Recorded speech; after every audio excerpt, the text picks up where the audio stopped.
What's going on, guys? Today we are doing an overlook of my Polaris Scrambler 500 4-stroke. It's a 2001 and it's a nice quad for the year. I don't really know how many hours are on it. Whenever I bought it, the guy said it had 170 hours on it, but I really don't believe him because when I got it, it needed all the bushings replaced. And the axle boot on both sides, right there needed to be replaced, and this little guard here was broken on that side, and I never got the chance to order a new one. I do have this rack on it. It's a nice rack. I mean, you can't really put much weight on it because it's not, I don't think it's meant for weight, but I had to drill holes through it here for it. It's pretty sturdy. It's definitely not the sturdiest compared to like the Sportsmans and stuff, but it holds up for if you got a passenger on and they have to hold on. It holds up for that. I do have this Badlands winch on it, 2,500 pounds. It works good. I did just the other day, right down in here, get it stuck, and it was, I'll throw some pictures in at the end of the video. The mud was over the tires. It was actual, like, there was no water in it or anything. It wouldn't even want to spin the tires. And the winch, it wasn't pulling it through, but that was the only time I've ever had issues with this winch. The controller works good too. I've never had any issues with the controller.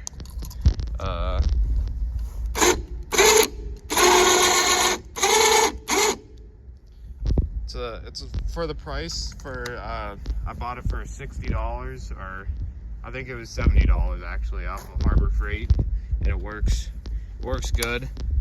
Here's the clutch release right here.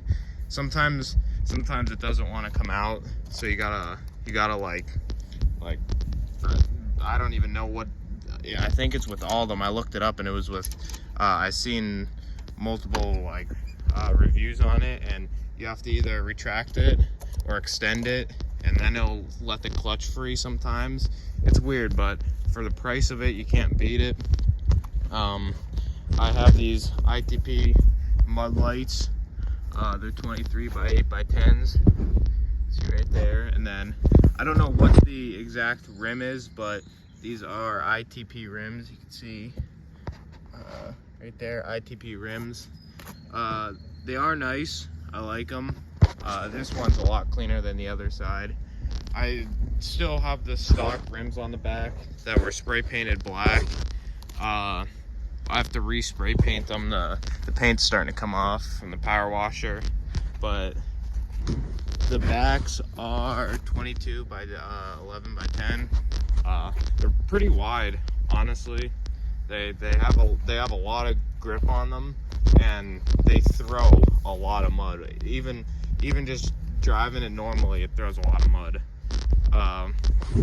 They do have a lot of tread on them compared to my old tires. When I bought this thing, it had the stock tires on it, and they were almost gone. The tread it looked like someone rode it on the roads every day. But I do road riding, but not as much as I used to, so these tires will last a while. And I did some road riding, and my buddy who actually owned these tires before I did some road riding, and I mean, there's little scuffs here and there, but nothing major. This four-wheeler only has high, neutral, and reverse. It doesn't have low like the Sportsmans have, but it goes through mud good. It's just whenever you get in that soupy stuff and you stop, it's hard to get moving sometimes since it only has the high gear.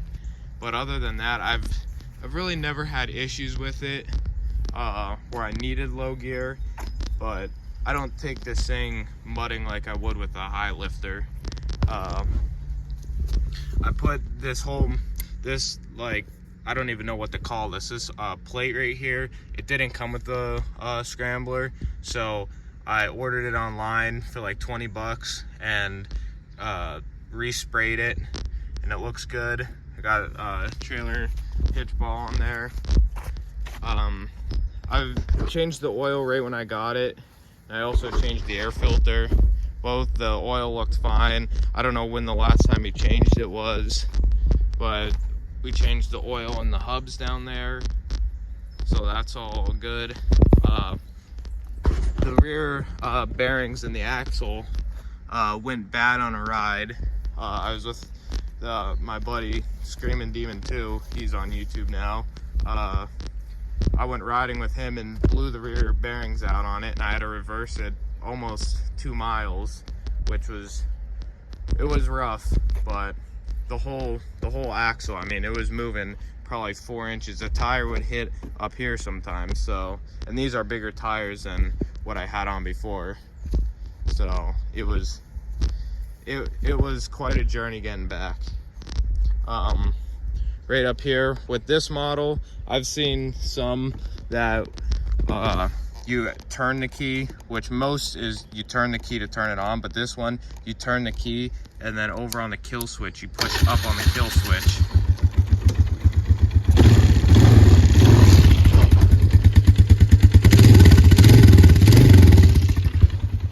Sounds pretty good.